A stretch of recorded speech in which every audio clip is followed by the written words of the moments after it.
Before you decide who the monster is in this story, remember this. Sometimes the most brutal cruelty is delivered quietly, with planning, patience, and a smile. And sometimes salvation arrives from the one person the world swore had no heart at all. If you believe that power reveals character, not erases it, go ahead and like and subscribe as this story begins, because what unfolds next will test exactly where you stand. I still remember the smell of rust and wet gravel that night. The way the air itself seemed to vibrate with something ominous long before the sound ever arrived. Because long before anyone screamed or ran or begged, there was a choice made in darkness, and that choice set everything else in motion. The woman's name was Mara, and when I first saw her, she was kneeling on the cold ground beside the tracks, wrists bound behind her back, breathing hard as if each breath had to be negotiated with pain. She was pregnant, so visibly pregnant that even the men who dragged her there had hesitated for half a second, long enough for guilt to almost surface before they buried it again beneath orders and fear. The tracks cut through an abandoned industrial stretch of the city, a place where warehouses rotted slowly and no one came after sunset unless they wanted to disappear. That was why they chose it. That was why they believed no one would hear her. The chains were thick, professional grade, looped tightly around her ankles and fixed to the rail with a padlock that gleamed faintly under the yellow spill of a distant security light. She wasn't screaming yet when I arrived at the edge of the yard, hidden behind a rusted shipping container, because hope hadn't fully left her body. Hope takes time to die. Instead, she was whispering to herself, to her unborn child, to anyone who might exist beyond the darkness.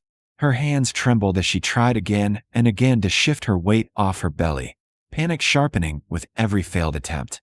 What she didn't know, what none of us knew yet, was that this wasn't a random act of cruelty.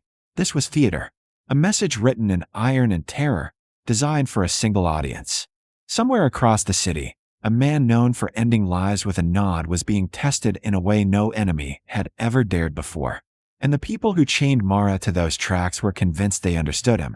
They believed he was predictable, heartless, incapable of urgency unless profit or power demanded it. They were wrong. But before that truth caught up to them, the ground began to hum. It started faintly, like distant thunder rolling through steel bones buried beneath the earth, and Mara froze, her head lifting sharply as instinct screamed what her mind didn't yet want to accept. The train schedule here was erratic, freight only, usually late, sometimes not at all, but tonight the rails were alive, carrying something massive and unstoppable closer with every second. Her breathing broke into shallow, panicked gasps as the vibration traveled through the metal into her body, into the child inside her, who shifted suddenly, violently, as if sensing the danger before she fully could. That was when she screamed, not loudly at first, more like a sob torn loose. But it grew quickly, fueled by fear and disbelief, by the realization that this was not meant to scare her, not meant to extort or threaten. This was meant to end her. I remember clenching my fists so hard my nails bit into my palms, because even knowing who she was meant to hurt, even knowing the man this was designed to provoke, there was something obscene about using a life that hadn't even begun as leverage. The horns sounded then, low, long, echoing through the skeletal buildings like a warning the city itself was issuing too late. Mara thrashed against the chains, skin scraping raw as she cried out apologies to her unborn child, promising protection she could not give, bargaining with a universe that had already made its decision. And still, the men who had done this were nowhere in sight, because they didn't need to be. They were watching from elsewhere, waiting to see if fear would win or if legend would prove true. Somewhere far away, a phone buzzed. Somewhere else, a girl slammed a door open and refused to be left behind. But here, in this moment, all that existed was a woman chained to steel, a train bearing down on her with merciless momentum, and the terrible silence between each scream where hope flickered just long enough to hurt. This was the beginning, not of violence, but of revelation. Because the question was never whether the train would stop. The question was who would arrive before it didn't. By the time the truth reached him, it arrived without drama. No shouting, no dramatic pause. Just a short video sent from an untraceable number, playing silently on a polished desk in a room where men usually begged. I wasn't there when the message was opened, But I later learned every detail of what happened next, because when a man like Dante Morello moves, the world around him remembers. The screen showed Mara first from a distance, small against the vastness of the rail yard, then closer, close enough to see the terror etched into her face and the unmistakable curve of her belly beneath her torn coat. The camera lingered deliberately on the chains, on the lock, on the rails humming faintly beneath her. No threats were spoken. None were needed. Dante didn't swear. He didn't raise his voice. He simply stood, slow and deliberate, the way a predator rises when it finally decides the hunt is over, and said one word that carried more weight than any scream. Where? Phones came out. Orders were given. Engines turned over across the city like a synchronized heartbeat. But the moment that changed everything, the moment I still can't forget, was when his daughter stepped into the room. Sofia Morello was 16, sharp-eyed, stubborn, and far more observant than most adults gave her credit for. She saw the paused image on the screen. She saw Mara's face. And she saw something else too.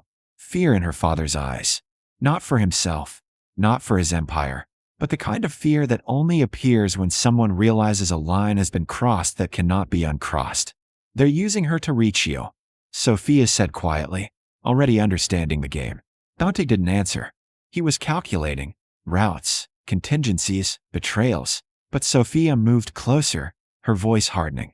And if you go alone, they'll be ready for you. That was when he turned.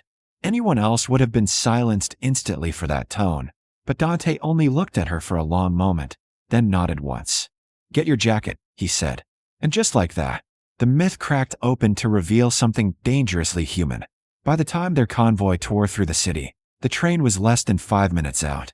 I know this because I was already moving when the first wave of black vehicles passed me, headlights cutting through the industrial fog, as if the night itself was being forced to make way. Word travels fast in certain circles, faster than police scanners or news alerts, and when men like Dante Morello break routine, everyone pays attention. At the rail yard, Mara's screams had become hoarse, broken by sobs and desperate breaths. The vibration beneath her was no longer subtle. It was a living thing now, rattling her teeth, shaking loose pebbles that bounced uselessly off the steel rails. She tried one last time to roll onto her side, crying out as pain shot through her lower back, her hands clawing at nothing.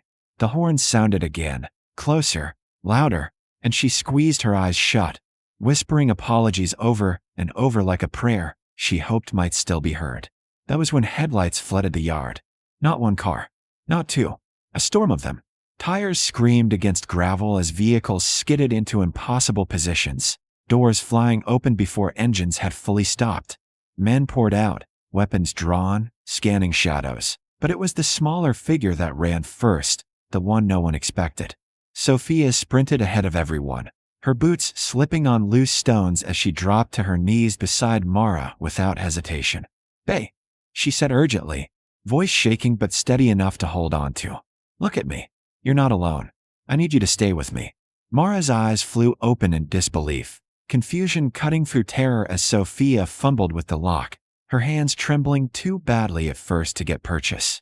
Behind them, Dante moved like a force of nature, barking orders, positioning his men, his gaze flicking between the darkness and the rapidly approaching train. He knew this was a trap. He knew someone was watching. And still he never once told Sofia to step back. The lock resisted. The train roared closer. I remember the sound vividly, the shriek of metal on metal, the air pressure changing, the ground screaming its warning. Sofia whimpered in frustration, tears streaking down her face as she yanked harder, fingers slick with sweat and blood. "Please," Mara gasped, not even sure who she was begging anymore. Then the lock gave way with a sharp crack. Dante didn't shout. He moved. In one fluid motion, he grabbed both of them, throwing his weight backward just as the train burst through the fog like a wall of iron and noise. The wind alone was violent enough to knock a grown man flat.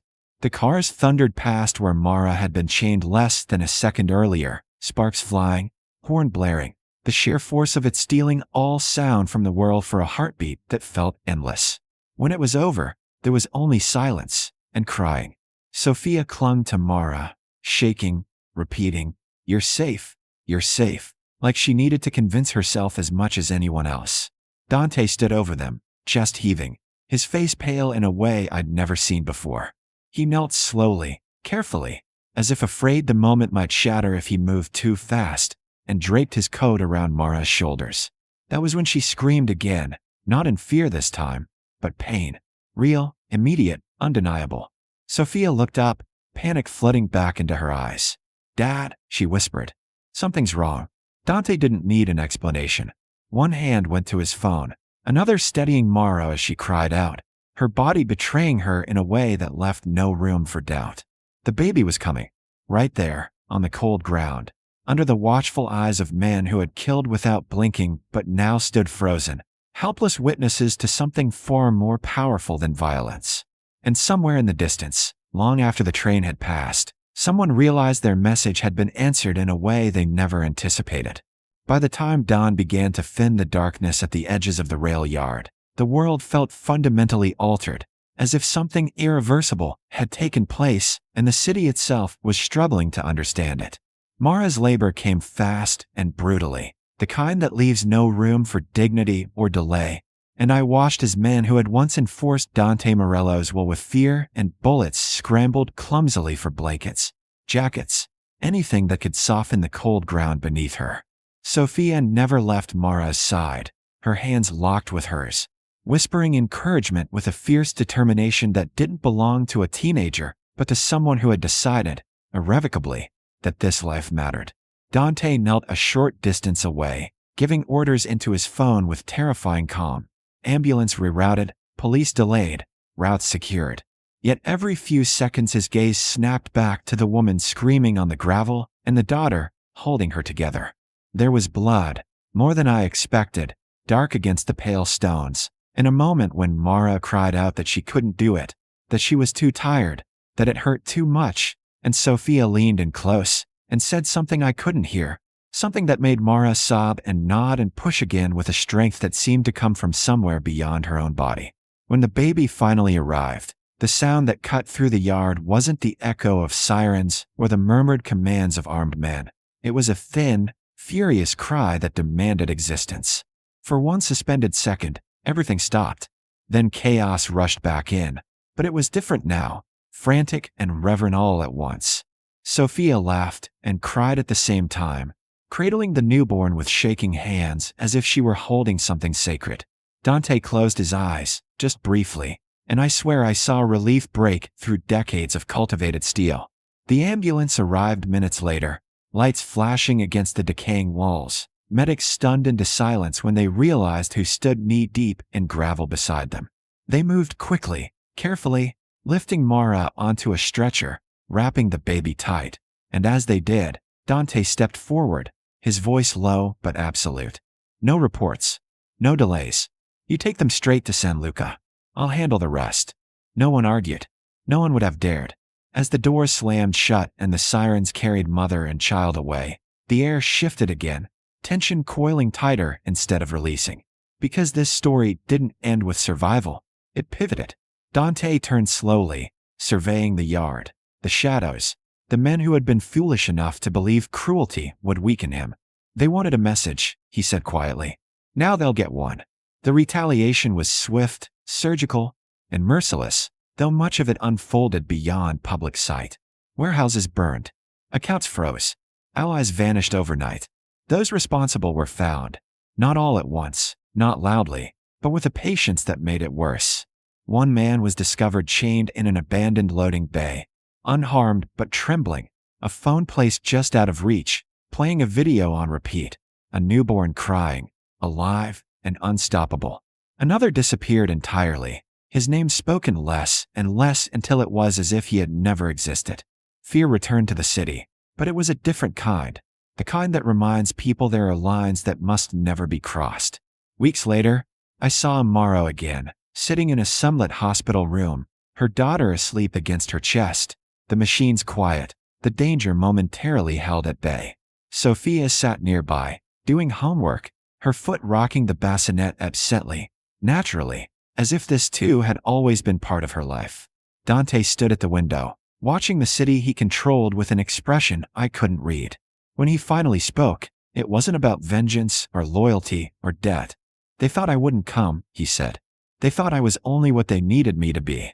He looked at Sophia then, really looked at her, and something unspoken passed between them, an understanding that power, once tested, can never go back to what it was. Mara survived. Her child thrived. And the city learned a lesson it would not soon forget, that even monsters draw lines, and that sometimes the most dangerous thing in the world is discovering where a ruthless man's humanity still lives.